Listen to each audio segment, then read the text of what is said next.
чуноне ки ба ҳамагон маълум аст, баъди даври чоруми чемпионати миллии мамлакат оид ба футбол байни дастаҳои лигаи олӣ бо мақсади пешгирии панҷшавии бемории дунёгири COVID-19 дар қатори дигар чорабиниҳои оммавии варзишӣ вохӯриҳои дастаҳои лигаи олии кишвар низ ба мавқуф гузошта шуда буданд. баъди истироҳати беш аз як моҳа аз санаи 3 июн боз тамринҳои дастаҳои лигаи олии кишвар ҷиҳати идома додани вохӯриҳо оғоз гардиданд. футболбозони дастаи Хуҷанд аз 3 июн ҳамарӯза машқу тамринро дар варзишгоҳи 20-солагии истиқлолияти Тоҷикистон идома дода истоданд. мураббиёни даста дар идомаи машқҳо ба футболбозон тамоми нозукиҳои футбол ва усулҳои беҳтаринро нишон медиҳанд.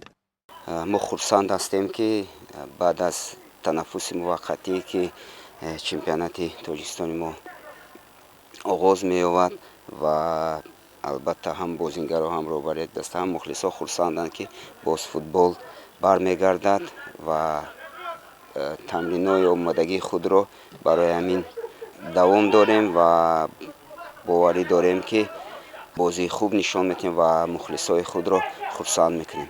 роҳбарияти даста ва футболбозони тими Хуҷанд аз оғоз шудани машқу тамринҳо хурсанду болидарӯҳанд, зеро онҳо кайҳо майдон, ҳамдастаҳо ва вохӯриҳои ҷолибро пазмон буданд. маврид ба зикр аст ки дар мавсими имсолаи чемпионати Тоҷикистон оид ба футбол байни дастаҳои лигаи олӣ дастаи Хуҷанди Хуҷанд 4 вохӯрӣ доир намуда 2 ғалаба, 1 мусовӣ ва 1 бохт ба даст оварда ҳоло бо 7 имтиёз дар зинаи чоруми ҷадвали чемпионати миллии мамлакат оид ба футбол байни дастаҳои лигаи олӣ қарор дорад. санаи 16 июн даври панҷуми чемпионати мазкур баргузор мешавад ки дар ин давр Хуҷанд бо Истаравшан дар варзишгоҳи шаҳри Истаравшан вомехӯранд. дар даври шашуми чемпионати мазкур санаи 20 июн футболбозони тими Хуҷанд ба ноҳияи Восеъ сафар карда бо тими Файзқанд сабқат мекунанд. дар даври ҳафтуми чемпионати мазкур бошад, Хуҷанд санаи 28 июн тими Истиқлоли Душанберо дар майдони худ қабул мекунад.